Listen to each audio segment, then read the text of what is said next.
open door. "She's awake! Page Dr. Mocked!" And then she is back, crying now, rubbing my forehead, then pressing into me. "Oh my God! Thank God, Nell, you're awake!" Before I can understand who she is or what this means, a steady, heady figure appears at the foot of my bed, checking a chart, fiddling with the machines, watching the numbers, the beeping. He nudges his glasses up his nose, smoothing his hair, graying at the temples but thick and wavy all the same, with his right hand. Then he whisks the two of them aside, casting them off like lint, and stares down at me. "Nell, I'm Dr. Mocked. We're very happy to see you. Do you know where you are?" I glance behind him. A wave of anxious faces, nurses, strangers, have gathered, filling the room and trickling into the hallway. I don't answer, so he asks me again. "Nell, you've been in an accident. Do you recognize where you are?" He flits his hand in the air and turns his head abruptly. "If you're not part of the core treatment team, please exit the room."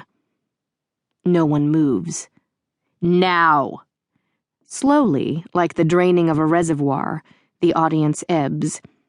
A smattering of nurses, the man and older woman, and Dr. Mocked remain. "Nell," he says, and sits carefully on the bed. "Nell, you were in a plane crash. What can you tell me about what you remember about it?" My eyes circle around, my teeth gnash my bottom lip. I try to search about my memory. What do I remember? A plane? Did I get on a plane? No, that wasn't me. I don't think I did. A crash? How could I not remember a crash? No, impossible, couldn't have been me. "Nothing," I managed to whisper, the air burning the back of my throat.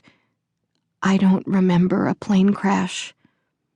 The older woman, who reminds me of a mushroom, places a cup with a straw in front of my mouth and nods, so I work my tongue around it, hold it with my teeth, and gulp. "Yes, like manna in the desert." The water works its way into me. I can feel its coolness sink down my larynx and into my belly, softening the arid ground within me. "Okay, this is very normal." Dr. Mocked turns to the tall man and the woman. "We expected this. Remember, this is all normal."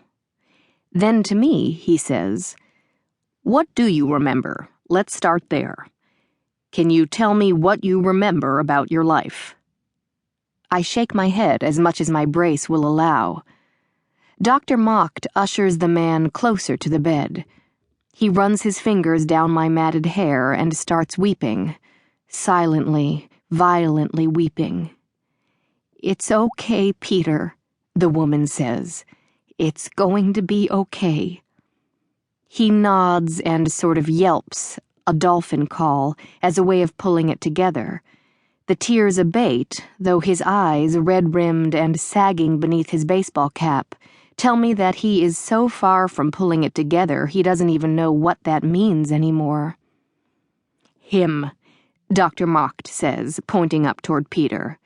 "Do you know who he is?" I squint and gaze at him and try to remember.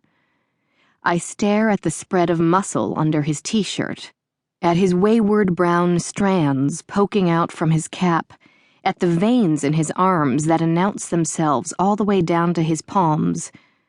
Something about his generic, looming handsomeness sends a response trigger to my brain.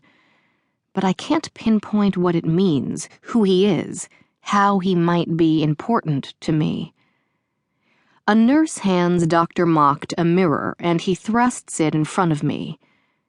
I see my eyes widen at the sight. This is me? This is me.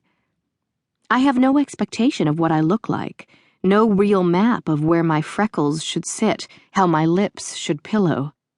As it is, there is a purple welt the color of port wine that extends from my left temple down below my eye.